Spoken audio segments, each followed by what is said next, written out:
Well, ladies and gentlemen, once again, thank you for joining us. NXT Takeover, already the next one is upon us. So we're going to review last night's go-home show. It is your next level wrestling review, talking all things NXT. The date was, let me check my calendar. It was September the 23rd episode. And I got to get my day straight. With all the switch up September, I was on the Wednesday locker room. You are on the Impact Attack. Cats and dogs are living together. It's mass hysteria, Colin. But either way, we're going to break everything down from last night's NXT episode. The good, the bad, the ugly. We always just talk business, segment by segment. What business was done well? What could have been better? And we're going to go over all of it right here on the Next Level Wrestling Review. Colin, how are you doing this morning now that you've been newly radicalized? Yes, Dr. Ted, I have been radicalized in Ben Hameen's ways. He has also given me several new wives since going through the program, and I will say it is great not being locked up in that cell with Andrew Bello talking about President Trump. Are those all your wives behind you, Colin? Yes, they are, Dr. Ted. And don't you get out of line. They have AK-47s and they know how to use them. Are they some kind of technological AK-47s that can shoot through the computer screen?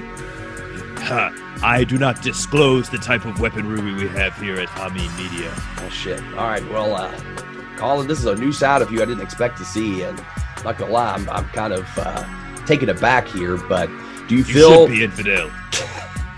You feel at the very least that being newly radicalized, that you'll be able to give an unbiased opinion on this program that we saw? I don't know about that, but I will try. All right. But, you know, in life, all you can do is try, Colin. And if you're here to try, then I'm here to try with you. We'll do it together. Y'all Jeebus. Well, I just have one thing to say, Dr. Ted. What you gonna do when Hameen Mania runs wild on you? I suppose I'm going to review the NXT show is what I'm going to do. Yes. Well, Colin, I'm glad to see this new Saudi. I'm feeling you've really came into your own here, and perhaps this is the change that was needed in order for you to really find yourself. And so, we always talk, we talked earlier in the week about, people need to really just find their passions and go for it. And it appears here, Colin, that you finally found what makes you Colin Wysong. You found your passion, my friend. I did. It is following the one true Ayatollah, the one true Ben Hameen. Besides, obviously, being newly radicalized, how did you feel just right off the bat about last night's episode? It was good. Everything was good. The business was good. Even the women wrestling, I allowed them to wrestle last night on NXT. I know that Ben Hameen right now, he's preoccupied with some other things. So listen, man, if you want to, at least for just this hour and a half or so that we're going to talk over this, if you want to drop that accent, you're more than welcome to, and I promise I won't tell Ben. Are you sure? I'm sure. We'll keep it on the kayfabe. You're not going to tell on me or anything, Dr. Ted? Just don't yell at me anymore or threaten me with guns, and we'll call it square. Okay. Can I take this off? I don't see the pressure of this band thing on my head. I don't see how he does it all the time. It's very hot, especially in the summertime. Yeah, yes. You can go ahead. Okay. That's okay. Just gonna take this off. Oh, it's so much better, Dr. Ted. I hate to ask you to do this, but could the wives to go away? Yeah, I think from what I've understood, YouTube kind of frowns upon, having weaponry in the background looking like they're about to. Let me tell them to get out of here real quick. Go! Get out! Get out! I don't need you women anymore.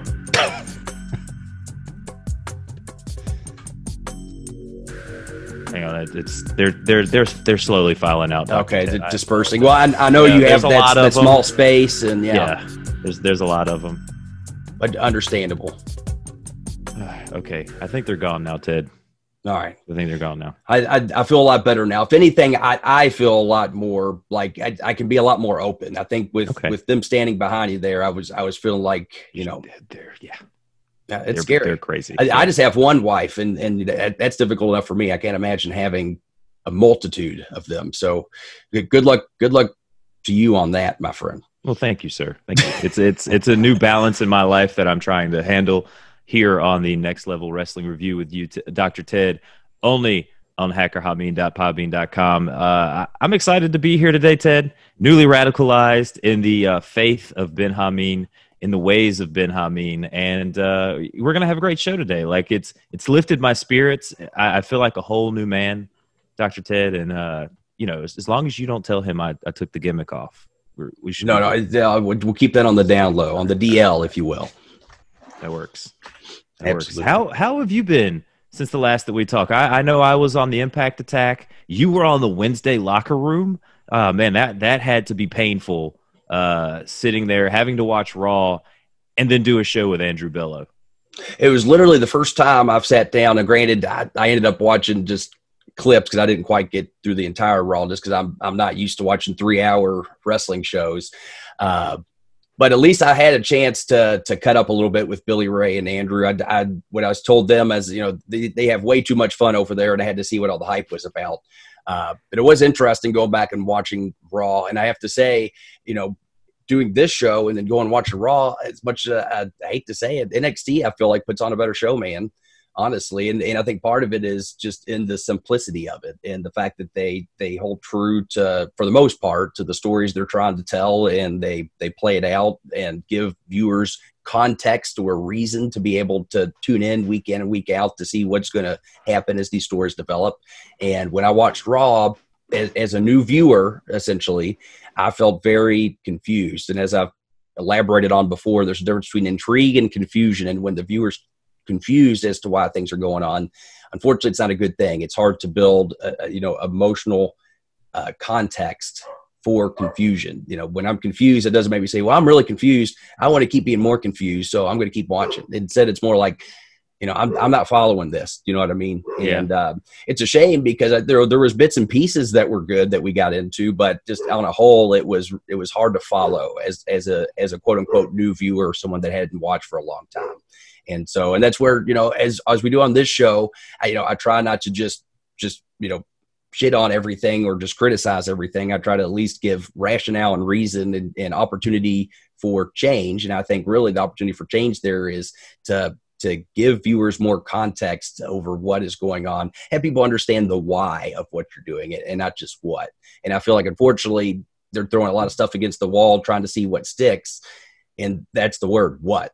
And when it's just a bunch of whats without the context of why, the what doesn't matter. It's the why and the context behind it, the motivation of the characters that really gets people emotionally involved and want to follow that story. And that's what I feel like on this show, for the most part, we got a lot of that. We got a lot of whys here. And that's why I think NXT on a whole, tends, even though I don't know what the ratings are versus Raw or SmackDown, but I imagine with it being the third tier show, it might not be as much. But even though the ratings may not reflect it, or maybe they do, I don't know. I feel like this is an easier show to follow, and I'm generally more interested in what's happening on this program. Yeah, they tend to do anywhere between 600 to 800 plus thousand views a week. Of course, they haven't been running head to head with AEW lately. But I liked some of the things that you said on the Wednesday locker room, Ted. You made a lot of great points about Retribution only attacking at certain times. That they should be out there constantly. I mean, if they're looking for ways to attack, like you said in that one match where they should have come out and gotten their retribution, so to speak, on the team, and the fact that we don't see them on NXT, and now that they're only a Raw exclusive brand, it's like, what's the point of having this Antifa type group run amok in the WWE, but you're only going to sequester them to one segment, one little 15-20 minute segment or whatnot, a show, or when you just need them to go out there when they really should be running amok constantly, no matter what. Like, there should be some kind of like, oh God, they've gotten into the truck now, or oh, they're taking over, just constant like, oh God, they're back, and having Adam Pearce just, pulling what hair he has left out of his head to, trying to figure out. Yeah, no, he's pulling eyebrows out now. Just to figure out how to stop these guys. And again, that could introduce Adam Pearce again to a lot of people that haven't ever seen him before. But I also like what you said about the why. Millennials and this newer generation of kids growing up, they need to know the why on a lot of these things. You can't really tell them from my work experiences and other things. You really can't just be like, hey, I need you to do this. Because then they really want to know, okay, well, why am I doing this? You know, why are you asking me to clean the baseboards? Why are you asking me to wipe down the dust on the light fixtures? You know, hey, it's all about optics. It's all about this. You know, if you just give them that little bit of a why, they'll go along with pretty much what anything that you ask them to do, so to speak. And that's what I think NXT is targeting, that younger audience, you know, that newer audience, and the millennials on up to the new generations that we have. And that's why you're seeing Triple H give us those whys for a lot of these things. And I'm glad you put it that way, because the why goes beyond just, you know, telling wrestling stories. I use it all the time in my work, just working with patients. Okay, you want to be able to pick up your grandkids, or you want to be able to go for a walk without hurting. Okay, having that understanding of why, then I can, you know, start to understand what is going to motivate you as a person and what we need to do to keep you pushing through to reach your goals. And same thing, when I give an exercise, I don't just say, do this exercise and that's it. I say, okay, we're doing this exercise because it's going to facilitate XYZ muscle, and that's going to allow you to have less pain. Like, for instance, you know, we do a lot of quad activation for people in knee pain. And so I try to explain, okay, by getting more activation in your quad muscle, then the joint itself isn't going to have to take on more of that load when you're walking around, and instead the muscle's going to take on more of that load. And then I have to explain to them, that's why when we start doing this, your muscle is going to be sore, but as it gets used to it, it's going to get better, and then we're going to get you better. And having the context of why, it's not just in healthcare or in wrestling, it goes with everything in life. And of course, I can't find the book I'm looking for now, but it's called Start With Why. It's by an author called Simon Sinek, who has a lot of really good stuff on YouTube as well as other books. And it just talks about why certain companies do better than others. And it comes down to understanding what their why is and not just what they're doing. If the people that were higher ups in whatever wrestling company were to sit down and read and apply the concepts in that book, it would change a lot of things for the better, from the programming we see on our television to building a better cultural environment in the locker room and empowering the guys and girls that are putting on these performances. And just all around, it would help things just on the whole, from both ends of the spectrum. But I'm not here to just break down books, Colin. We're here to break down NXT. Oh, this isn't the next level book review? No, that's not till down later on. Oh man, I had brought Where the Red Fern Grows, and I was going to talk about it. Well, we'll have to save that for another time, Colin. Okay. I'm sorry. We only have so much time here. Well, but, I wrote a book report on that, and I didn't do my homework this week, Dr. Ted. Well, I'll tell you what then, Colin, if you want to read something so bad today, we can read some emails. How about that? Oh, that works. Let's read some emails. Let's hop in. We only have one email, and that is from our YouTube listener, Joe Atherton from Tables, Athers, and Chairs. Hello, gentlemen. My choice for Damian Priest's next opponent for the NXT North American title is none other than AJ Styles. Just kidding. I think a program, yeah, that's a nice little swerve there. I think a program with Bronson Reed could be very fun. If you want to go down the road of keeping the title and protecting Reed, then maybe Cameron Grimes, who's been great value since finding his delusion to the moon character. Thanks, guys. Athers. Now, Dr. Ted, we have seen a little bit of a feud with Bronson Reed and Damian Priest, and that was kind of right around the same time that Priest was having his issues with Cameron Grimes. I do like the idea of kind of plugging Bronson Reed in there. You've got two big guys, and it seems like right now they're going to feed Damian a lot of like smaller guys. Like we saw Austin Theory tonight. He's got his yesterday. He's got his match with Johnny Gargano set up for TakeOver. You know, they're feeding him a lot of smaller guys here. And actually, Ted, I honestly wouldn't mind seeing Kushida kind of be one of those guys to kind of play around with Damian Priest, even though it seems like they want him to be more in that main event title picture, especially having him in that gauntlet match. I just don't know, like the talented guy that Kushida is, I just don't see why like he's kind of get wasted in some of these matches. Now we are starting to see a little bit of an edge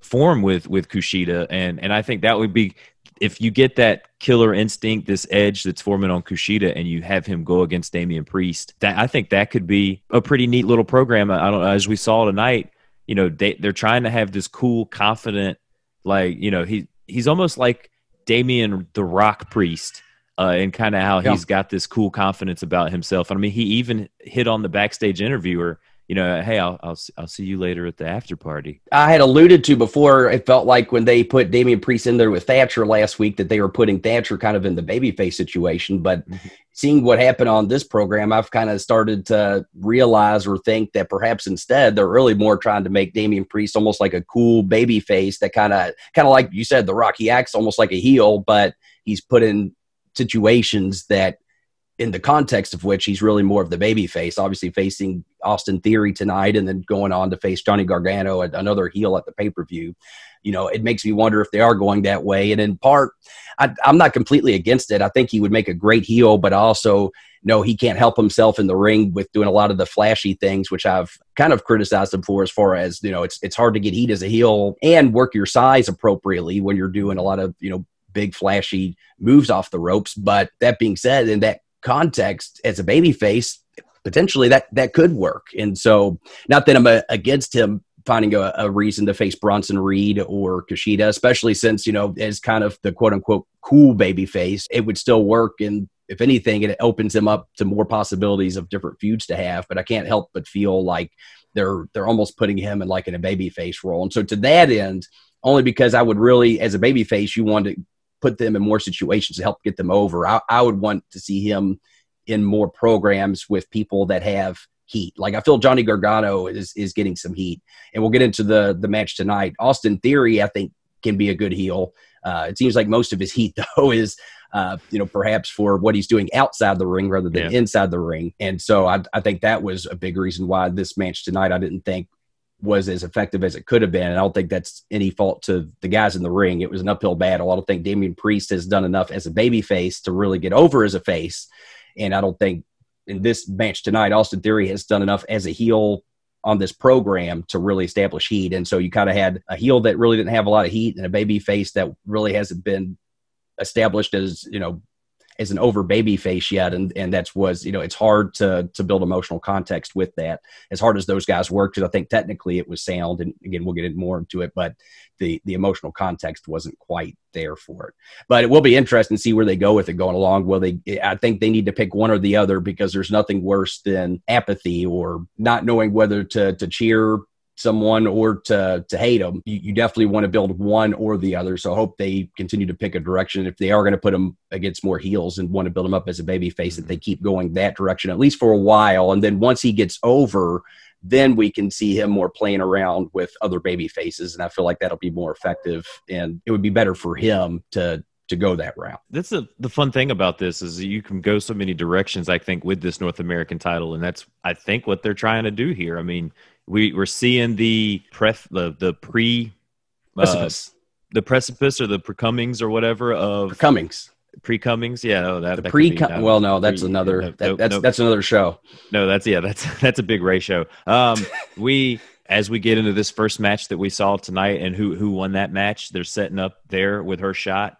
And then even with what Johnny had to say to Austin Theory, you know, soften him up, you know, and I'm going for that North American. So I think we could see maybe Damian Priest lose that title here, or even his feud just start with Johnny Gargano to really like push that feud, you know, because Gargano has some great feuds, and I think him going back and forth with Priest and maybe ultimately get wrestling that title away from Priest somehow, some way is kind of the way that they're going to go with that. But Ted, if you're ready to dive right into the beginning of this show, I think we should go ahead and do it. Well, you know, sometimes the best thing to do is just to dive in head first, and to make sure we just go right into the deep end. We don't want to hit our head at the bottom of that proverbial pool there. So let's go right into it. Ted, I want to just talk about this show as a whole. I like the fact that this whole show was pretty much gimmick matches with some nice little singles matches sprinkled throughout.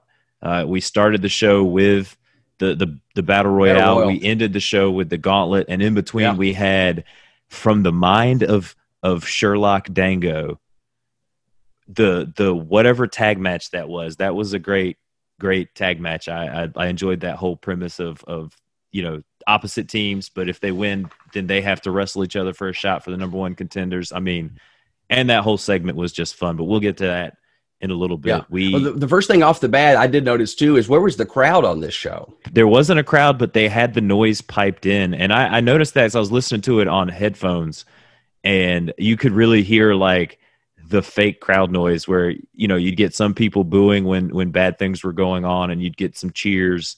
There weren't ever any real chants or anything like a real wrestling crowd. But, somebody made a comment about AEW as well, like some of their stars and some things like they were missing a few key people in AEW. So maybe it's something going on with COVID, or maybe they're trying something new. Seeing that was weird. Now, someone tuned in for the first time, maybe they wouldn't have picked up on that necessarily. I don't know. But I will say, as someone that does regularly watch the show, and that's the thing that's hard when you write, is you want to be able to get new viewers interested, but you need to be able to give continuancy for people that have been watching the show for a while. And they didn't really explain that. I mean, I don't know if there really would be a good way to explain it, but that was something that I did think was weird is, all of a sudden there's no crowd, but we're still getting crowd noise. And it didn't come across the most in the most natural way, at least from my standpoint. Yeah. When I realized kind of what was going on, it did take away from the match a little bit from me, but then it just kind of became background noise. It didn't really bother me as much as it did when I first kind of was like, wait, there's crowd noise, but there's nobody out there. I kind of miss seeing the Boog with his mask on, just doing crazy things while the other wrestlers wrestled. Yeah. I don't know if you know who the Boog is. Well, Eric I can't say I do. Yeah, hopefully one time he hasn't been on NXT since we've been watching Ted, but Eric Bugenhagen, I think you would enjoy. I mean, I like the name already, Bugenhagen. That's just fun to say. Yeah, he's kind of like this. He comes out very high, energetic, like rock and roll style. He's a lot of fun when he comes out. But we're not talking about the Boog. We're talking about this Contenders Battle Royal, and everyone was already in the ring with the exception of Candice LeRae and Rhea Ripley, who got special entrances, which that kind of tells you one or two things, Ted. Either Rhea's going over or Candice LeRae's going over. We get a backstage quick little shot where we see Candice LeRae. Actually, no, sorry. Tanya Harding attacked Nancy Kerrigan with a steel pipe in the back. Oh, no, wait. That was Tegan Knox and Candice LeRae, wasn't that? Oh, yes. Sorry. Yes. Of course it was. And then she slams one of those rolly cases into Tegan Knox's knee, just taking her out of the match. And Candice LeRae just vicious and taking it out on Tegan. And then when the match starts, and the two Titans in that ring, Ted, we've got Rhea Ripley and Raquel Gonzalez, just begin throwing out everybody. Gia gets thrown out, then Raquel throws Raven, then Rhea Ripley throws Ellie out. These are a lot of women that I don't think you and I know who they are. Rhea Ripley then follows up by throwing out Roddy Strong's wife, Marina Shafir, and Gonzalez throws another in the thing. He wrote another new name. So clearly he doesn't know who this person is either. I guess it's trainees under, in NXT that, a Battle Royal is a good opportunity for people that are new to at least get a chance to get in the ring without exposing them. And so this was fine. They didn't do anything to really expose them, and it gave them a chance to put over Raquel as a monster, which then created more context and meaning for when she got eliminated eventually. And then of course, They just continue to eliminate people. Gonzalez throws someone else out. Ripley hits a big boot to eliminate another person. Catalina gets booted out. Then Casey Catanzaro, or is it Kofi Kingston-Zaro, is then seemingly eliminated, but she doesn't land on her feet, and she she lands perfectly a flat back bump style with her arms and her legs up in the air. Then she kind of rolls over, does a handstand, and is hooks her feet under the rope and pulls herself up back in that way. I mean, this, everyone loves the Kofi spot. Everyone loves the Naomi spot here in the Royal Rumble. I think we found the new person that they're going to have, because she pulled off a ton of acrobatic stuff in this match. I mean, I thought she was going to slip and fall off the steps when Indy Hartwell tried to kick her off. Her friend Kaden Carter tries to help her get back in the ring, but then she gets eliminated. But that allows Catanzaro to jump on her shoulders and is able to get back into the match. Just that was a fun little segment there. When you guys booked your battle royals, did y'all try to come up with ways to have like these, like, oh, he didn't get feet down, he didn't quite get eliminated, let's get him back in? Did you guys in OVW do anything like this? Yeah, occasionally. And one of the most fun ways we did is we had our one-legged war vet, Michael Hayes, not Michael P.S. Hayes. There's another guy whose shoot name is Michael Hayes. And so we did a gimmick where he got eliminated, but his prosthetic leg had fallen off in the ring. And so when he fell out, he literally just hopped back in the ring. And they said, well, I guess technically both feet weren't on the ground. And he got to continue on. And then he got knocked out again. And then the heel took the leg and threw it on the outside. And it was like, now he got eliminated. So that was, I like it. Different way. So it is fun. And there's only so many ways, but I feel like, we try to think of just things that are a little bit different. And that's just one that comes to mind as far as being one of the more unique ways, but it is hard. But at the same time, I think it's when you can, it's a great thing to do. And this was a great little spot to where she didn't need to win to get over. She just was able to show her athleticism here and put over her history, competing in American Ninja Warrior. I like that the announcers brought that up. It just shows that even though she took the loss here, that she has more to show, and it'll be fun to see how well she can incorporate her more athletic prowess in the ring as we go forward here. She climbs that pole like a tree. The little things that she does here, I think she's going to have a nice little spot in this year's upcoming Royal Rumble, where she's probably going to flex some of those skills her American Ninja Warrior skills. And that's kind of where she gets that from, is because she was that. But we get Catanzaro finally gets eliminated, and we've got Dakota Kai, Candice LeRae, and Shotzi Blackheart still in the ring, and they begin to team up on Shotzi Blackheart. They end up getting Dakota Kai eliminated, so we just have Shotzi and Candice. And the way that this match ended, Ted, this was, again, very creative. I don't think I've seen two wrestlers wrestle on the steps like that. And she's able to kind of flip Shotzi off the steps. And our winner of this match, going on to face Io Shirai at NXT TakeOver for her title, is Candice LeRae. And it's the beginning of the gold for the Gargano family here.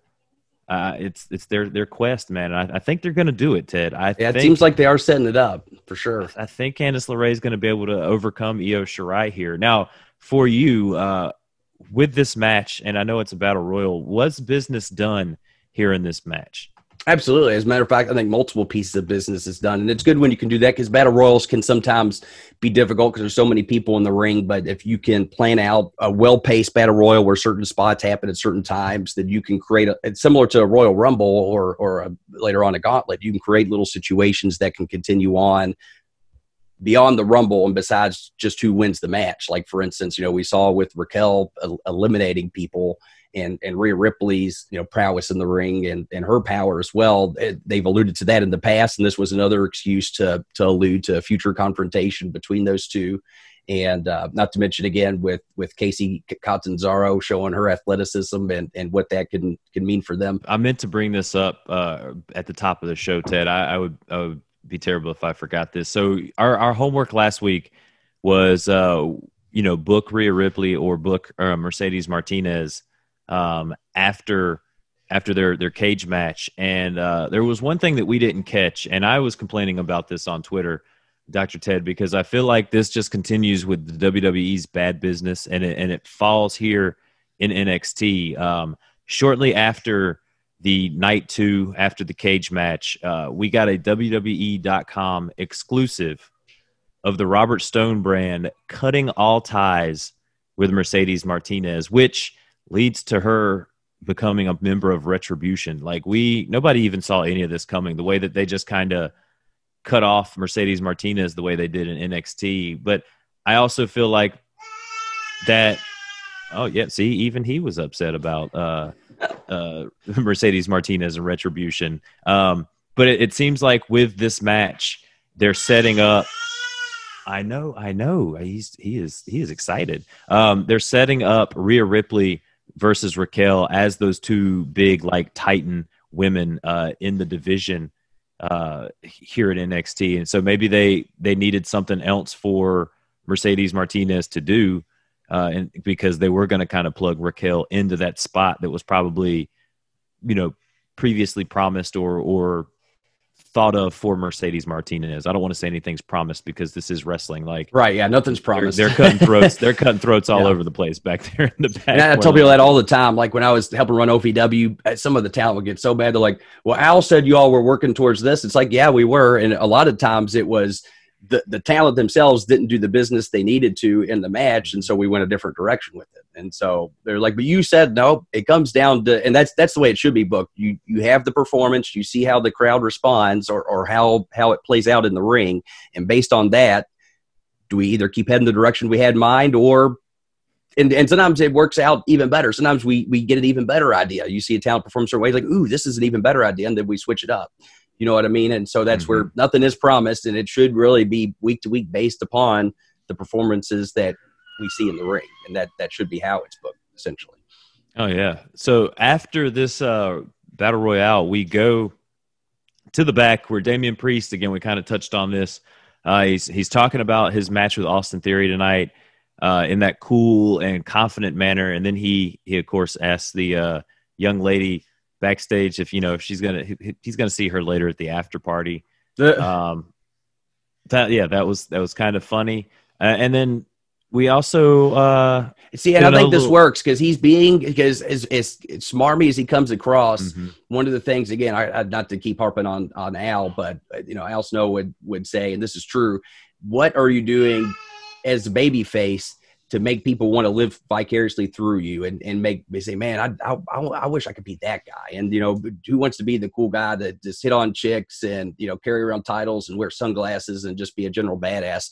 He's exuberating that. And I think, having him work towards being a baby face is a good idea. And so I think, going more towards that, and it's not a proverbial turn, it's just more so working him more in those type of situations. And I think in time and context and him working with the right heels, and that's important too. He needs to start working with heels that actually have heat. And that's where Johnny Gargano is, I think, a good choice. I think he'll start to get more over as a baby face. All right. We go backstage to a little bit of a confusing segment. We've got Sherlock Zango, Dango. He's got this whiteboard with a bunch of different. He's got Uno Lorcan. He had Fabian Aichner or something like that. Like I meant to take a screen. Yeah, I meant to take a screenshot of this because that's the only way you could really enjoy a lot of some of the little ribs that they have for these like Fashion Police segments or these like little segments that Fandango do. And I love that. It's like watching an episode of The Simpsons. You always got to keep an eye on the background to see just the little ribs they throw in there that's just easy to miss if you're not paying attention. And then even Regal comes in and it was just like, and I felt like Regal was ribbing me because Athers knows that the crazy thing is when I'm not doing podcasting, I can do a pretty decent British accent, but then I come onto the airwaves and my British accent just is terrible and it goes right out the window. And I feel like Regal was ribbing me when he was just like, no terrible British accents here. Don't funny even try you say that because I do the same thing. My wife and I actually talk in shitty British. Of course, I've never thought mine was good. I'll go ahead and say mine's a shitty British accent. We talk about that all the time. Now I know we have a huge UK contingent that listens to the Hamid media, so I try not to offend them with my bad British accent, but just so we're clear, I do it more so because I find the English culture to be very endearing. Like I feel like, if there is such thing as having past lives, if you will, then a past version of me had to have lived in England because even when I had the chance to visit, like I just felt so endeared with the culture. And I don't know if it could ever, find a way for it to happen. But if I were able to even, live there for a few years, I would just totally love it because I find it very fascinating. I find I get along with a lot of my English friends. Like I feel like we really can relate to each other on a very deep personal level. Not to say I don't, relate to my American friends too, but just something about the culture I found really endearing. And so just know if you ever do hear my English accent, it is all completely out of love, mate. It really is. That's all I'll make anyone suffer through for this show. Your Outback Ted accent was great. Dr. Ted. But we've got Fandango trying to explain this complex tag team match that he has to decide who is going to be the number one contender. And I should mention too, because I just now realized that I have my for those that are watching on the YouTube on. I got to turn my screen off for a second. No, not that. It's all the video of me and my wife there. Let me turn off my. Yeah, we can't have that background. video show up on YouTube either. I have my Monty Python cup that I drink at my Broasters coffee out of every morning. Huge fan of the British humor and the British culture. Anyway, I digress. On to Fandango's British accent and his segment. Super excited that we're talking about Fandango right now. Yeah. So we go.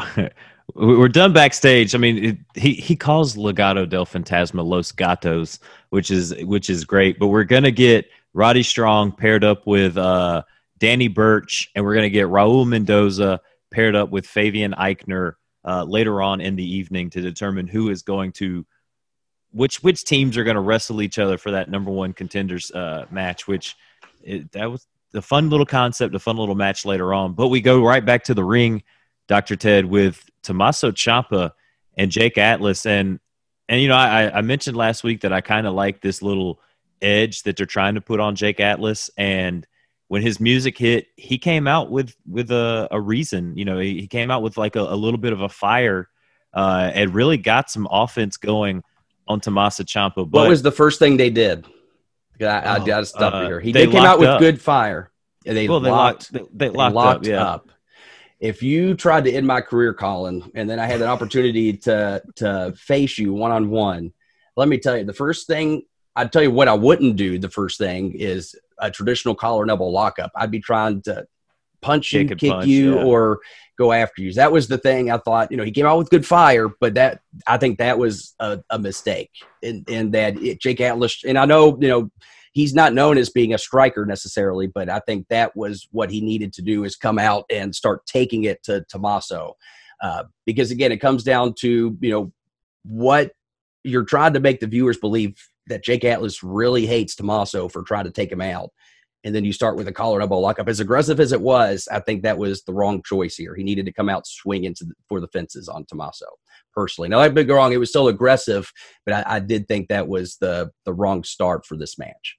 So I mean, I do agree with you there, Ted. And I feel like would it have been right for Jake Atlas to get disqualified in this match by doing the under the ring thing to Tommaso Ciampa, even though like the ref was like, don't do it, I'm going to disqualify you. Like, you feel like he should have just done it? That could have kind of been the end of the match, or yes, potentially. I mean, there's other ways they could have gone into it, but yeah, I didn't understand. I mean, who gives a shit? Because to me, it's more about getting revenge than necessarily getting a victory. And at least, you know, that was the context that I took away based on what we saw last week. And the other part of that I thought was strange is when's using part of the ring a disqualification. So, I mean, I can understand, but it should be across the board, because you can hit someone in the head with the ring pole, which is just as hard as what's underneath the ring. But for some reason, underneath the ring's a DQ, and that was another weird thing for me. And honestly, I think it should be a disqualification, but that should be established. And that should be, you can't use the ring pole, you can't use like any metal. If you purposefully take your opponent and strike them against the metal part of the ring, it's a DQ. Same thing with the ring stairs. But then that would at least provide opportunities for heels to cheat more, because the ref could be distracted, or something can happen to where a heel then uses the ring steps or the pole or the under part of the ring. And then it's more meaningful, because now they cheated behind the ref's back and everybody knows it, versus some parts are legal, some parts are illegal. Like that to me, I thought was a stretch. That, okay, that's a DQ all of a sudden. And I've you know, to me, that was just something I feel like they threw in there that wasn't something that was easily explainable. That, you know, some parts of the ring are illegal, but other parts aren't. You know, well, I mean? And that's the kind of up in the air rules of the WWE. I mean, I can throw you into the steps on the outside, and it's not a disqualification.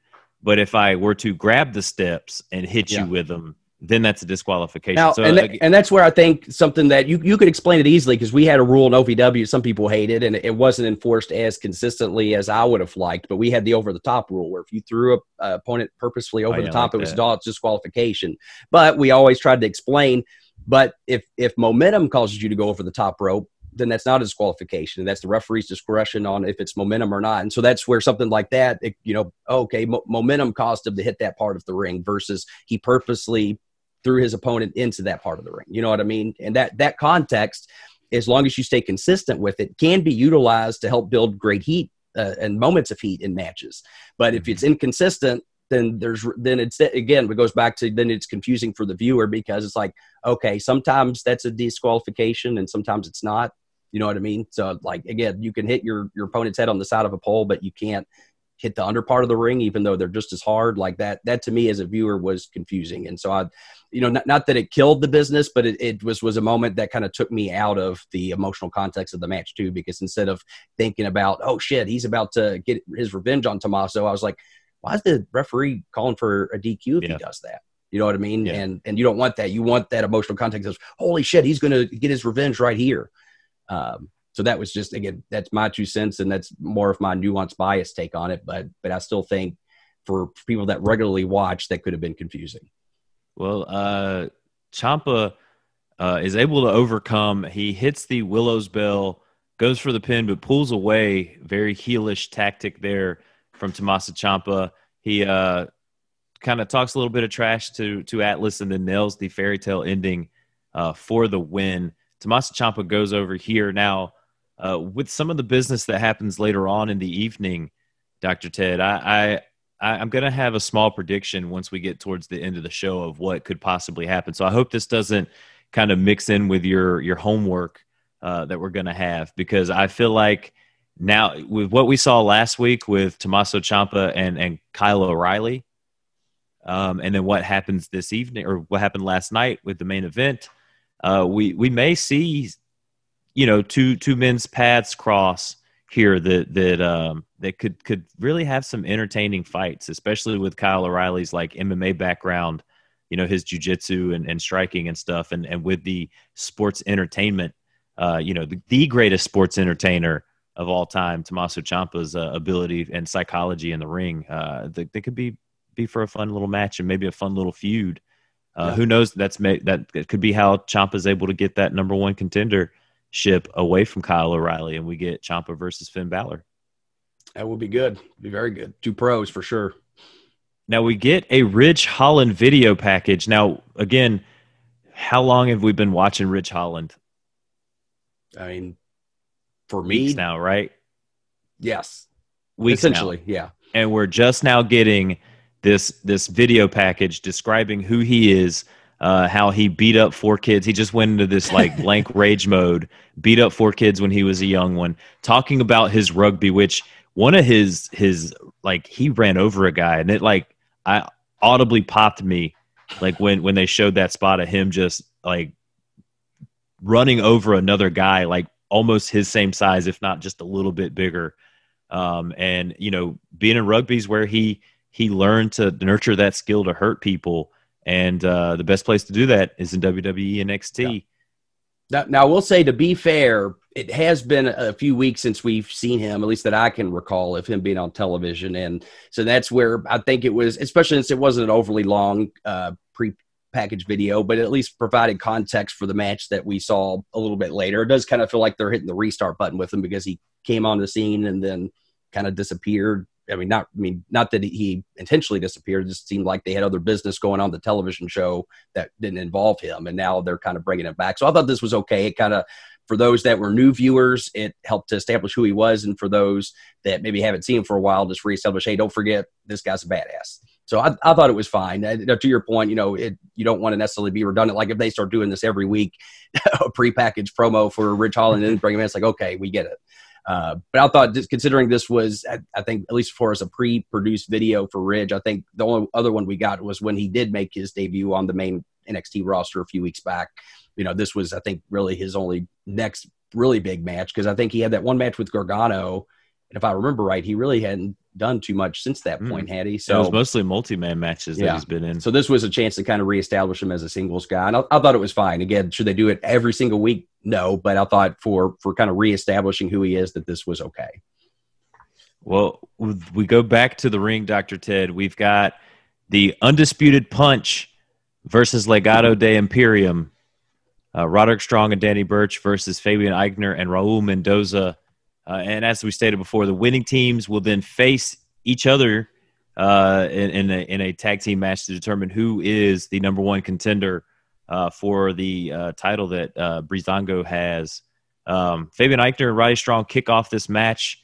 Eventually, throughout the match, this is a fun little match because there was confusion a lot with these guys not really knowing each other. There were the I'm tagging myself in to get the glory kind of tags. You know, you saw Aichner kind of slap Raul Mendoza on the chest really hard. You know, and they made a really nice way of trying to play up the fact that these two teams don't really work together all that much. So they were both groups were kind of off.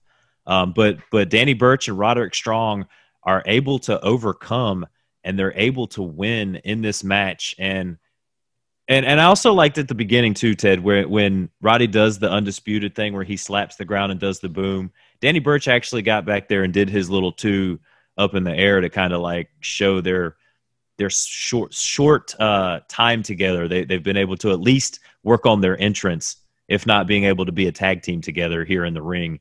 Dr. Ted, what were your thoughts on this match and the business of this match? Well, the first thing I have to say is I'm embarrassed to say I kept getting confused on Aichner and Burch. Like, I feel like their gear was way too similar, and plus they're bald. I don't want to be seen as a baldist. Like, I don't necessarily think all bald people look the same, but in this situation, I did keep getting confused as far as who is who, and I imagine a new viewer might as well. So that's where, something small like just changing the color of the gear would have made a difference. But they both had black trunks, black knee pads, and black boots, and they look similar. I mean, I think Aichner's a little more stocky compared, or a little more dense compared to Burch, but that kept getting me confused. I'm as embarrassed as I am to say. I think, this was a hard match to work because, traditional tag matches, you have your clear antagonists and protagonists, and they both had to play the Oddfellows game. I think they did the most they could with it. I never at any point felt like I was emotionally invested in this match because it was really more of playing that game over and over and finding different ways to do it versus saying, okay, I want these guys to necessarily win and overcome the odds. That wasn't really the gimmick they were doing. And so I think it could have benefited from having a little less time, and that's nothing to do with the guys in the ring. It's more so there's only so many things you can do for 10 minutes to play the, we're tag teaming together, but we're not on the same page.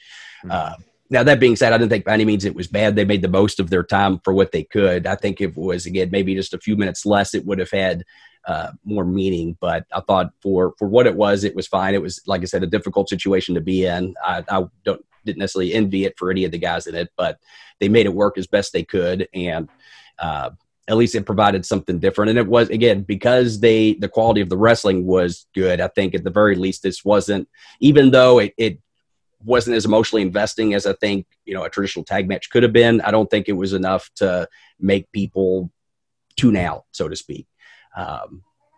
So in that sense, it was fine. At least next week when we have the one-on-one, that will be a much easier match to work, because then we can have the emotional context of, okay, it's this guy versus this guy, and someone can take on more of the role of the protagonist and the antagonist in that situation versus having four guys all with different individual motives.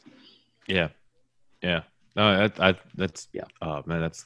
And at some point too, I have to bring up too. This is just a random, just to pull the curtain back a little bit. It's nothing wrong with them. I just hate taking second rope bumps. I know Danny Burch at one point had to take a second rope bump, but it's one of those weird things that it's actually, at least for me, I know a lot of my colleagues have said the same thing. Taking a bump from the top, as much as it sucks, for some reason, it isn't as bad as taking a bump from the second rope. And I don't know if it's just, you don't have the same kind of, momentum or ability to kind of, flat back as easily. But for some reason, when I saw him take that second rope bump, I was like, man, I hate second rope bumps. And I just wrote that in my notes. And so I just wanted to bring that up. Nothing wrong with them, but they suck.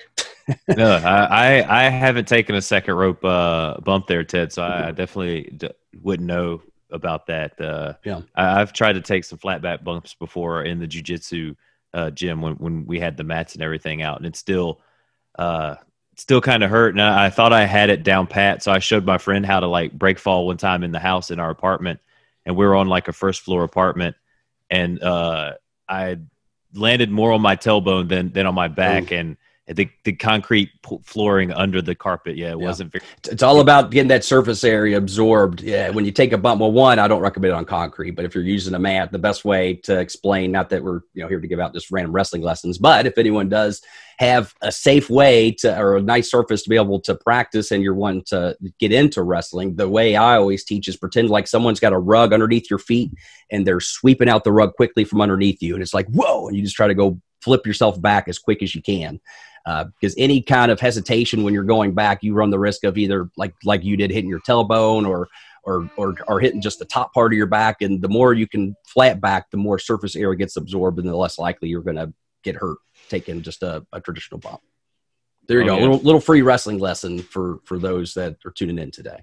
Yeah, that was the one thing. They teach you how to break fall in jiu-jitsu class, and you got to make sure you tuck your head and slap down to kind of help with absorb the release of everything and absorb the impact. Yeah, and we normally start out in like a squatting position, Ted, and then just kind of roll to your back. That's kind of how they teach you. I felt like I had it down pat, so I was like, I'm going to try this standing up.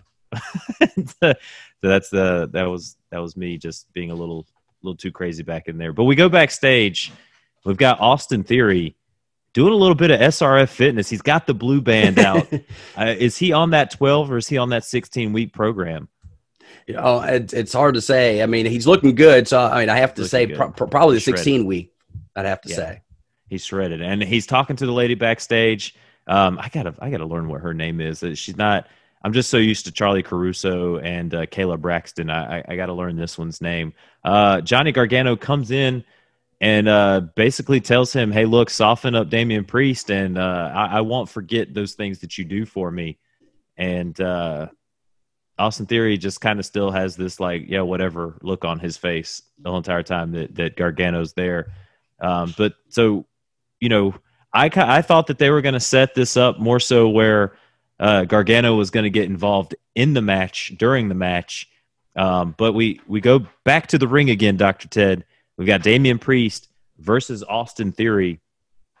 And these two men start their match with a lockup, too. There's a little bit of fun little chain wrestling going on here. Damian Priest channeling his inner Undertaker, going off doing the little old school there.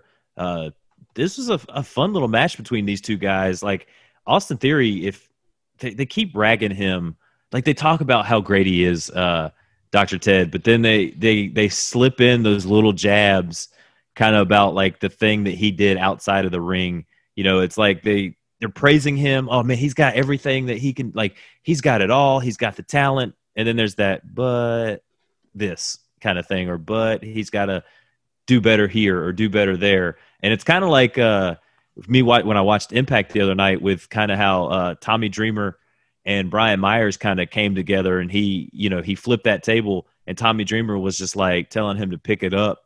He's got a second chance here, and he doesn't need to come here and do these types of things. So I feel like they're kind of letting us know through Austin Theory, like, hey, look, you got maybe one more chance to do this. Like, we see all the potential in the world in you, but don't let your outside of the ring antics kind of ruin this for you. I mean, like the guy's got a great body and a great look and everything to be a potential, great baby face or whatnot down the road. And obviously, I thought the match itself, I agree with you that it was technically sound.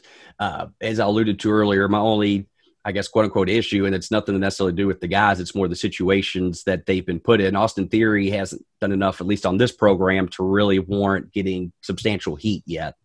Mm-hmm. But then yet he's put in a situation with a proverbial baby face who's just now kind of being booked as a baby face and hasn't done a lot to really get over as a baby face. So it was, I think, from an emotional context standpoint, it was hard to really get emotionally invested in this match. That being said, because the wrestling was at least technically sound, it wasn't by any means bad, but this was one that I did feel if you were just tuning in, you might not necessarily get invested and want to stick around simply because the context wasn't quite there. And again, that's nothing necessarily take away from these guys, except maybe, could they have done something for Austin Theory to get more heat? Potentially. But really, that's on the creative and the writers to give people a reason to hate Austin Theory more, besides what we know he's done outside of the ring, which they aren't really playing into or playing up at all, for good reason, because the allegations were obviously terrible. And, obviously I don't know the situation. I still, feel like I haven't been given enough information to feel like, he's necessarily been vindicated, but clearly they're moving forward as if he was. So I'm just trying to take it as it is and think, okay, as a viewer, what reasons have they given me to not like this guy? And other than the fact that he came out and cut a heel promo and slapped Bronson Reed, I can't think of anything else really super heelish that he's done to make me really hate this guy yet. And so, that's why I think from an emotional context standpoint, this match was hard to get into, but from a technical standpoint, it was fine. So take that as you will, but hopefully as things go forward, they'll have more opportunities for Damian Priest to be in situations where he can get more over as a babyface. Doesn't necessarily mean doing babyface things. He just needs to keep being Damian Priest and being the macho, cool heel, but he needs to be put in situations with heels that have established heat. And Damian Priest wins this after razor edging Austin Theory on the apron, and then hits the Reckoning to get the win here. And while he is celebrating, Johnny Gargano comes out of nowhere with a super kick and takes an imaginary bow and arrow and fires it at that North American Championship. I want to talk about that razor's edge on the apron. What do you think I'm going to say about it? We talked about this once before. Like, you're not a big fan of those spots on the kind of the edge of the apron, or even any kind of spot on the apron. The fact that you shouldn't not necessarily take those spots. Right. But I did say that, it depends on the actual bump itself. And this is one of those ones where, believe it or not, I'm actually going to say this was okay. And it goes back to what we were just talking about, the surface area. So, traditional like buckle bomb type scenario where you're hitting the top of your back or the back of your neck with the way they usually do it is very dangerous, and it's not worth the risk. The way he did it here, kind of hit it from the side and allow Austin Theory to hit his entire back on the apron and absorb more surface area, and kind of allowed him to take his own bump versus just slamming him down. He kind of just tossed him out, allowed him to take a flat back bump. Granted, it wouldn't be a fun bump to take, and it's still not necessarily, in my opinion, the juice isn't worth the squeeze, but this was okay. And so I at least wanted to call that out because, I don't want to just be known as, the guy that just says, I hate anything that, happens on that side of the apron. No, there are situations where it's okay. And this was one I wanted specifically called out because the manner of the move, and that's where everything, people want to apply these black and white rules to everything. And it's like, everything has to have context or understanding. When you follow the rules to the letter, that's when you wind up in trouble and, can't give each situation its own individual, variables to consider. And this one was actually okay in my opinion, because it was an otherwise safe bump that allowed Austin to absorb the impact properly and then go into the finish. So, and that was even better, the fact that if you are going to do something like that, at least let it lead into the finish, or at least lead into the quote unquote heat if it were like a tag match or something like that. Now, granted, if it was a singles match, I still don't like it leading to the heat because that's such a big move, but it went into the finish and that was fine. And then Johnny Gargano coming out to get his a little more heat on Damian Priest, I thought was good as well. So I thought this was a good piece of business here to give Damian Priest a strong win, and followed up by Johnny Gargano getting his heat going into the match for the Saturday, right? Yeah. And we have I missed this on the replay that I watched. Apparently there was a mystery tease that someone will be debuting on October 4th, 2020. Did you get a chance to see this little I did. I caught it on YouTube. It was interesting. It almost looked like a little video game, and that was the thing I thought was intriguing. I have no idea, but I like it because it makes more likely that people are going to tune in on October 4th to see what the hell's going on, who the heck this is, and I'm interested. I can't say necessarily it made me, emotionally invested necessarily, because this was more intrigued than confusion. I wasn't confused, but I was more like, this is interesting. I don't really know what to expect, but I am curious, and I will be interested to see what happens on October 4th and who this is. Yeah. I'm excited. It's got to be somebody who's been there before, because they're saying they're going to come back to take what's theirs. Now I'm trying to think of some people that haven't been around for a while. Who's the one guy you mentioned, Boogadoo or whoever? Oh, yeah, Bugenhagen. Bugenhagen. Boog. Could it be him? I don't know. I don't know. This looked like almost like a Call of Duty type video game where they were coming in and like breaking this case to get a championship belt out or something like that. So I don't know. I really have no idea. Oh, maybe we're getting like some kind of James Bond style character, or like a master thief or something like that. we go back out for Rich Holland versus Antonio DeLuca. This is a simple squash match here for Rich Holland. I mean, he looked vicious, getting the headbutts and finally hitting that Northern Grit for the win. Anthony DeLuca had to go out there and get sacrificed to Rich Holland. Real quick, Athers mentioned Jordan Devlin, who never lost his cruiserweight belt. Yeah. So that's a possibility. I'm unfamiliar with him. I've heard the name, but if that's the context of the situation, that he's never lost his cruiserweight title, then sure, I like that idea. Especially since obviously we're going to see Swerve Scott and Escobar potentially, blow off their angle this Saturday, which I assume Escobar will continue on, and so having another cruiserweight from the UK come in, Jordan Devlin, I think that's potentially it's a good scenario. I'd be interested to see, if that is the case and what he's able to do. Yeah, I agree with you there, Ted. We go backstage again. I like so one of the things I kind of complained about on Impact Attack was they had a lot of like backstage segments in a row, or like their little kind of pre-cut vignettes and things like that. Here, I feel like they're kind of mixing them up really well. We get a backstage thing, then we go to a match, a backstage thing, go to a match, and we're backstage again. Io Shirai talking about that she's going to beat Candice LeRae. The Garganos then come and show up, but Damian Priest also arrives, beats up Johnny Gargano, and I love that Matthew Wilkinson knows the WWE so well, Ted. He writes, "Does anybody smell a mixed tag team match next week?" That was exactly where my head was going when I saw this little segment here with the two of these guys. They love just to kind of pair up these random people for these little mixed tag matches just to be able to put everybody on the show and kind of work a little bit of extra business here at those match. Are you excited to see like a Damian Priest, Io Shirai tag teaming against the Garganos? I mean, not necessarily. I mean, it could be fine, and it's nothing against the wrestlers themselves, but other than this one particular moment, I don't really have any reason to really get behind Damian Priest and Io Shirai like a power couple, other than the fact that they both hold championship gold right now. And so, it was fine, and maybe they're going to create more context for it, but based on just what we saw, this one little backstage angle, it didn't make me as a viewer want to feel like, man, I have to see this match. It feels like they just wanted to create a situation to give a reason for the match rather than making me feel like, based on these players coming in this situation, a scenario has been created that, man, I've been waiting to see this one. I don't feel that way necessarily.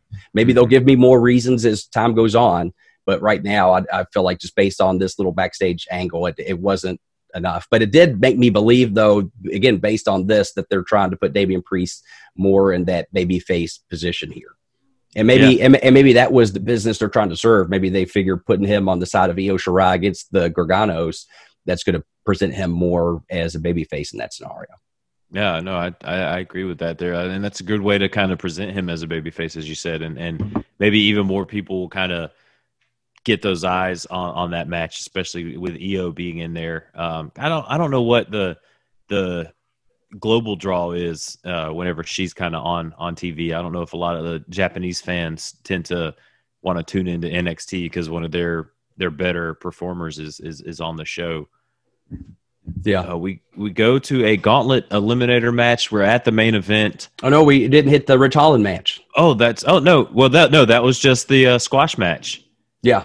Okay, so we just basically we're just putting over that. Now I will say I just had one comment on it. The guy that faced Rich Holland started off the match how Jake Atlas should have started his match.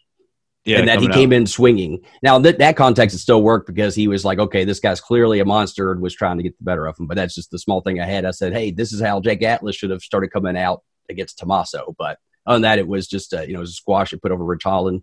Wasn't bad by any means. It did good business to establish Rich Holland as a monster, and it was fine. It was good business. Yeah, he had some times there too because the part where he said in his pre-promo package about how he had the blackout moments, I thought that when he was kind of stomping him in the corner and the ref was coming over to like do the count, that he was going to hit that like blank stare mode and just keep stomping him in the corner and possibly get like disqualified, you know, and maybe set that up like, oh God, if Ridge snaps, there's no one is safe. And that's a good point, because they alluded to that, and you're right, they should have played that up, and it could have been as simple as he does the stomps in the corner, say the referee does get him back. I mean, yeah, it could have been a DQ, although I am big on if you can avoid a bunch of DQ finishes, certainly they have their place, and there are the right times to use it. But I think here, maybe instead of a DQ finish, the referee gets him back, and then the camera just peers at him in the face, and you just see him just zone out for a second. And then he snaps back into it, and that's when he picks him up and finishes for the win. You know what I mean? Something like that, where he's like, you know, you could see, oh shit, the proverbial brain is, you know, he snapped, so to speak. He's gone into that trance. That would have been a good moment to play that up. The announcers could have talked about, or the commentators could have talked about it, and then go right into the finish that they did. Yeah, I feel like if maybe with another guy, you could really play up like him snapping, and like maybe he just beats up like 3 or 4 other dudes in a ring, and then he kind of snaps out of it like, oh my God, I did it again. Like, oh, why does this continue to happen to me? Like, and I know you're not trying to go that comedy route with a guy like Ridge Holland yet, but you know, maybe sometime down the road, or you know, we could see something like that where, you know, maybe he has an ally, maybe a Drake Maverick, and you know, he goes into that snap mode and just kind of just beats up everybody, including like a Drake Maverick, and then he kind of like snaps out of it, realizes what he did. You see a little bit of kind of like remorse on his face, but then he just still leaves. You keep him as that killer. I'm glad you brought that up, because that's not even something I thought about. But yeah, they didn't even allude to that story that's been going on. And I know it's hard. You only have so much TV time, but I feel like, you know, you have to create a situation, either a package to remind people of what happened, or it could have been a simple 30-second backstage pre-tape, like, you know, Jake Brevard, like, hey, how come last week when we were a good tag team and you just bam, he just punches them, and then okay, we reestablish what's going on with their relationship. You know what I mean? Yes. Yes. Anytime you don't take the time to establish the stories that you've been telling, that's potentially giving less emotional context for it, and making, basically alluding to the fact that it's not important because it wasn't brought up again.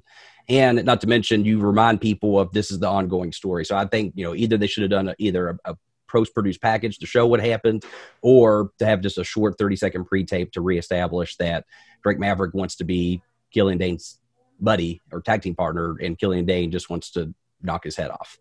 So I'm glad you brought that up. Do you hear that, game? We want Drake Maverick on our TV getting knocked out every week. Make it happen, Triple H. More so, I just want the stories that you've already started to tell on TV, especially if we're going to continue them, to give people a reason to remember them and provide that context. That's a way better why than what I gave just now, Dr. Ted. We go to our main event match. We've got Kushida and Kyle O'Reilly starting off this fun little gauntlet eliminator match, like this gauntlet Royal Rumble, whatever they got going on here. This night was full of fun little gimmick matches, and Kushida and O'Reilly start off, but they're not able to eliminate each other, and Bronson Reed is the next man out. As he comes out, we get Bronson Reed eliminates Kushida, but we have the Velveteen Dream sneaking in, and he hits Kushida. Basically, Velveteen Dream sneaks in, beats up Kushida, and allows Bronson Reed to eliminate him. So we might be setting up Kushida and a Velveteen Dream feud down the road here. Something that we might get over our television. And they've alluded to that in the past. You know, when Velveteen Dream, after I think he got eliminated by Kushida, beat him up afterwards, and then Kushida obviously came back and tried to get revenge on Velveteen Dream, and so it seems like they are going towards that, and I hope they can utilize that as an opportunity to help elevate Kushida, and I hope they do. Well, and after that, Timothy Thatcher is the next to enter. These guys go around for a little bit, and then my favorite entrant of the match, this guy, he is one of these days, he's going to take the title to the moon. It's Cameron Grimes. Cameron Grimes comes in, and we've got everybody in the match now. So we, back and forth fighting here. Reed Reed gets up on Thatcher. He's able to kick out. There's a lot of stuff going on here, Dr. Ted. Kyle O'Reilly is able to eliminate Bronson Reed, which leaves just Thatcher, Reed, and Grimes left in the ring. O'Reilly, Thatcher. O'Reilly, yeah, sorry. Yeah. Thatcher, O'Reilly, and Grimes still left in the ring. O'Reilly then eliminates Timothy Thatcher, and we're left with O'Reilly and Grimes. And O'Reilly's been in this match for a long time. He's one of the ones that started it. He is able to finally eliminate Cameron Grimes with a boot to the face, gets the knee submission, and Cameron Grimes taps out. Kyle O'Reilly wins this match. Now, Dr. Ted, I admittedly didn't get a chance to finish this match. As I have a feeling you would have had you watched it in real time, though. I think you would have been very excited because it looked like Cameron Grimes, who I know is a personal favorite of yours, that he might possibly get the Duke. I remember watching it and being like, "Oh, Colin's going to be excited here because Cameron Grimes looks like he might get an opportunity to go over." But unfortunately, he missed his rocket to the moon, if you will. And it was Kyle O'Reilly who ended up getting the victory. But that being said, good things come to those who wait. And, absence makes the heart grow fonder. And so maybe, him not getting that opportunity yet is just going to be that much more meaningful, Colin, when Cameron Grimes does get that opportunity. So think of it that way. You're 100% correct in that, Ted. But Kyle O'Reilly, the little clip that I saw last night, made a comment about, O'Reilly – getting his just due as a single superstar. And I think Triple H even put him over on Twitter. Like, this is a guy that's, worked so hard. He's probably been a part of one of the greater tag teams of this era in Red Dragon with Bobby Fish. And I just hope that this lends to, with Kyle O'Reilly winning this, we get to see maybe him kind of going back and forth with Ciampa. Maybe he wins the title from Finn Balor. Because what do they have for Finn Balor right now other than him just holding this NXT title and kind of being a gatekeeper for guys? I feel like they're ultimately wanting to get this title back into Tommaso Ciampa's hands. Is something that he never lost Goldie, and we've seen the things that Rohit Raju has been doing with the X Division title, and those are the kinds of things that Ciampa was doing with the NXT title, before he lost it. Like, that was his everything. That was his precious.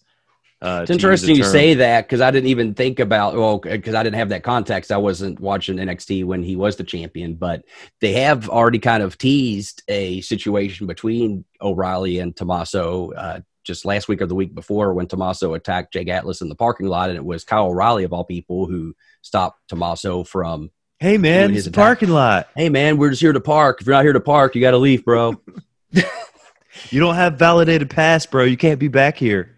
Yeah, where's your ticket? But so that's interesting. So they very well may be going into that. That also, not to mention, would create a little bit of a rift, I feel like, with Adam Cole being the former NXT champion and the longest reigning NXT champion. All of a sudden now his stablemate becomes the champion, and I feel like that would naturally create a little dissension, which is also very interesting, because it seems like if they're wanting to split off, Undisputed Era and split them up at some point, it seems almost like they're putting Roderick Strong and Bobby Fish more in the heel roles and Kyle O'Reilly and Adam Cole in the face roles. And that's even more interesting, because if Kyle O'Reilly does for some reason go over here, then that would create a rift between the two people they've been kind of pushing more in the babyface scenarios. But they might not even go that direction, because I also feel like Finn Balor is going to be a good torchbearer for the NXT brand. And I personally think keeping him as the champ is a good thing to do, especially given the fact that ultimately at some point Karrion Kross is going to come back, and I think having him go over strong on a babyface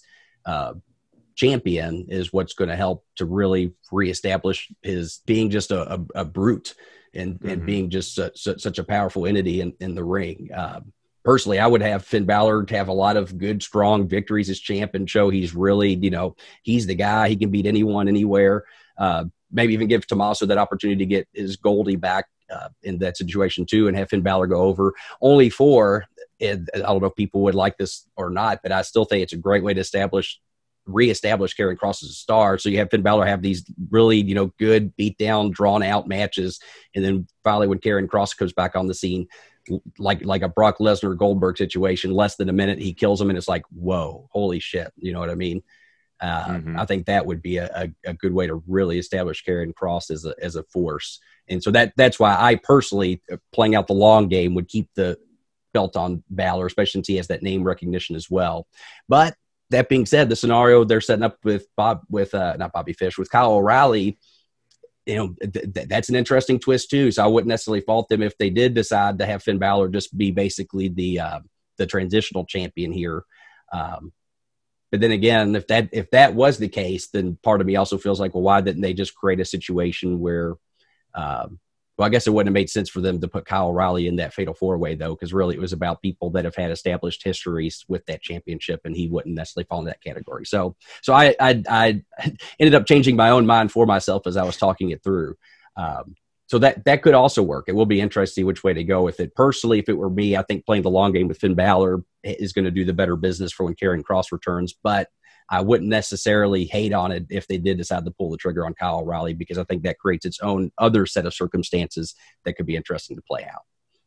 Yeah. And Bobby Fish, I heard, is getting called up to be some kind of pirate captain of some like shark thing that's going on Raw, like with there's people getting eaten by sharks. And I heard you or Bello, I think I heard you pose the question to Bello, and Bello mentioned Bobby Fish would be a great pirate captain. And I think William Alessia put out there in the rumor mill that that's exactly what's going to happen with Bobby Fish, ladies and gentlemen. Well, we saw Tozawa get eaten by a shark, and I know Billy Ray Valentine wasn't a fan of it, but I said, well, if you're going to play up the ridiculousness, then you have to play it up to the highest level and just make it even more ridiculous. And so that was my thing. I was like, who could be an angry sea captain that could, hunt the shark and cut open the shark, and then Akira Tozawa falls out of it, and you got that awkward, it's you. But I love that's where I'm all about the comedy aspect. And again, it's okay when you play up that, okay, when we're watching this part of the show, this is clearly over the top theatrics. That's why I liked back in the day I were watching the 24/7 or hardcore title stuff, and that was to me, again, I was much younger back then, but I remember as a high schooler really being entertained by those parts of the show. And I think it's nice to break up the monotony of the serious drama with some lighthearted, campy, fun stuff too. And that's just my 2 cents. That's my personal bias. If people hate on it, then I don't necessarily disagree with them for hating on it because they want more, seriousness in their wrestling. I just think from my standpoint, wrestling is essentially is a variety show, and you want to give people to run through the gauntlet of, happiness, laughter, sadness, anger, and everything in between. The more you can pull at different emotional heartstrings with people, the more you can get people emotionally invested. Yeah, no, I agree. I agree 100% with that. That's how you get them invested. You got to play to their emotions, Dr. Ted, and pulling on those heartstrings is the exact way to do it. That's it for the show. Another great show. We ended the show with Adam Cole and Roddy Strong celebrating out in the ring with their good buddy Kyle O'Reilly. Though Bobby Fish wasn't there, was he out to sea looking for the shark that ate Tozawa? We'll end the show. So. Yeah, we'll end the show on that one. Next week in Raw, you're going to get Retribution fighting a sea captain. They're going to go destroy his boat, probably. Well, considering how many people are in Retribution, they're going to need a bigger boat. We're going to need a bigger boat. Had to get that one in. Low hanging fruit. I got to pick it every time. Oh man, that is great, Dr. Ted. Well, do you have any homework for us this week? Well, it's always hard giving homework on a takeover week because obviously the context of the pay-per-view is going to dictate a lot of it. But I did think of something. So let's say, regardless of what happens at takeover, and in fact, I'm even okay with people waiting in fact, I encourage to wait and see the context of what happens at takeover. But let's talk about Kyle O'Reilly. He's getting the spotlight here. So I would be curious to know for next week's homework assignment, where does Kyle O'Reilly go after his match at TakeOver? Obviously, if he wins the championship, then who's his first challenger? And after Finn Balor, I figure, traditionally they get the rematch clause. So let's take Finn Balor out of the equation. If Kyle O'Reilly wins the title, who is next in line and how do we get there? Or on the other end, if he manages to not capture the title, which I think is probably more likely, again, where does Kyle O'Reilly go from here? So I'd be curious. I want you to book out just, the next big feud, I guess, for Kyle O'Reilly, or the next angle that we're working towards with him. So you can send that in, as always, to nextlevelwrestlingReview@gmail.com. And next week, live on the show, we will read through your homework and see what you all think as far as what is next for Kyle O'Reilly. Where should we go from here? It's your opportunity to play Booker, to give your creative input on what is next for this young man. And I can't wait to hear what you have to say.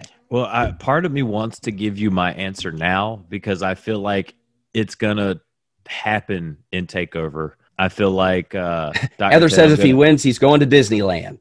All right. Well, then, Athers, I want you to write out then what is the context of Disneyland, and how is this Disneyland adventure for Kyle O'Reilly going to play out into his next feud? I like it. I like where you're going with it. I can't wait to hear.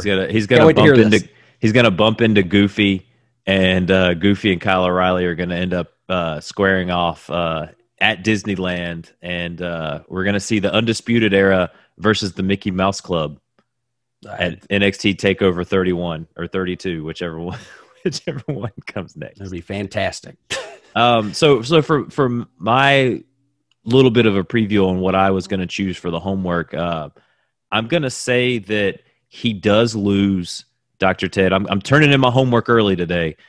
He loses this match, Dr. Ted, but he loses because Tommaso Ciampa gets involved. He's done with his business with Jake Atlas, and he knows that Kyle O'Reilly kind of stood in his way in this feud that he has, and he's gonna find some way to get in that match and maybe get the disqualification to where, Kyle O'Reilly does win, but they're all about these DQs, Colin. What's up with you and these DQs? I don't know. It probably has something to do with my radicalization that happened earlier. DQ everybody. I'm just bringing a flagpole in and camel clutching everybody with a flagpole like gripped in their teeth and just pulling back, But I don't see Finn Balor. I mean, if he does go over clean in this, maybe Ciampa comes out later. I just feel like Ciampa is going to insert himself into this match some way, somehow. Because, again, he has his sights set on Kyle O'Reilly. Kyle O'Reilly has that chance. And ultimately, Tommaso Ciampa wants Goldie back. And I think we're going to get a really great Tommaso Ciampa Finn Balor match. Yeah, I think so, too. I would say, I'm not necessarily opposed to it. I would just hope if it doesn't, because I would hate to end a pay-per-view on a disqualification. Yeah. So if they have a bigger piece of business to put forth at the end, and on top of my head, I can't think of what that would be, then that would be fine. But I would say certainly if they are going on the main event with the championship match, which I would expect, you just don't want to leave the fans feeling like they waited all the way to the end to not get a clear-cut winner. That being said, it doesn't mean that Tommaso still can't find his way out there and influence the finish. If there's a spot where the referee gets knocked out per se, then that would, I think, work out. But either way, I'm liking, though, Tommaso getting himself involved, because I think he's a good foil for Finn Balor. Kind of plays, they're kind of two very different characters as far as, Finn Balor, I feel like, is your traditional good old baby face versus, Tommaso. He's just a nasty heel. And I think, again, it's the simplicity of it. And that's one of the things I like about NXT. You have your clear-cut baby face, and then you have your clear-cut heel. And I would like that scenario. I think that could definitely work out for those guys. Oh, yeah, I 100% agree. Dr. Ted, I'm going to go ahead and plug the social media stuff. Yes. Guys, you can find me on Twitter at Colin Wysong. You can find me on Facebook at Colin Wysong. You can find me every Friday at the PW Hustle Networks with the Ridiculously Random podcast with my co-host Fame Black. Listen to Cage Theory. John Hartnett's back. John Hartnett was in the corner of Colby Covington the whole entire time that he was gone, and he wasn't on the show. But he's hopefully this Monday, after this awesome pay-per-view that we're going to have this weekend at UFC 253, John Hartnett will be back with Bulletproof Blake Troop and JB for Cage Theory. They wanted me to be on the show, but my last day of work is Monday, and I got to close, so I'm not going to be able to do the recording. They used to record later in the evening but Troop has something going on now after 9 o'clock Pacific time, and they record a little earlier now, which kind of cuts me out of there. But guys, check out Cage Theory. Check out all the shows that we have at hackerhameen.podbean.com, and check out the affiliate shows over at Hameen Media Group .podbean.com, and or is it Hameen Media? Is it Hameen Media Group? Yep. Gotcha. And we're still doing the Dave Meltzer, our star search. It's a 6-star star search. We've got a few shows in the can that we've kind of chosen. Hopefully your show is one of the ones that gets picked. I know Ben was putting over the Boar Meets World. Yeah. And I'll say, podcast. even if your show didn't get picked, feel free. And I think we're going to try to give feedback to everyone. Just know that it doesn't mean that it's, that we never want you as part of it. It just means there might be certain things we would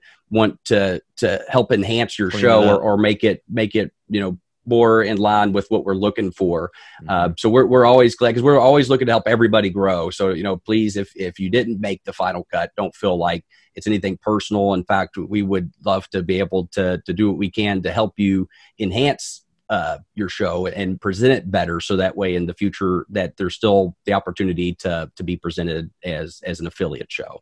So don't think it's the end of the world if you don't get picked. Obviously, those that do make it, good on you, but I don't want any hard feelings after this, because we're all about people chasing after their passions, chasing after their dreams. And if there's any way that we can help to facilitate that, we're always glad to do so. So definitely don't take it that way if you aren't picked, because we want to do what we can to give you that feedback to help you to achieve your dream and make it a reality as far as being a show host. Ben's coming back, and I don't have. You better get dressed while you're getting infidels dressed there. I'll go ahead and say you can follow me as well at Ted the Man Beast on Twitter and Instagram, or Ted McNaylor on Facebook.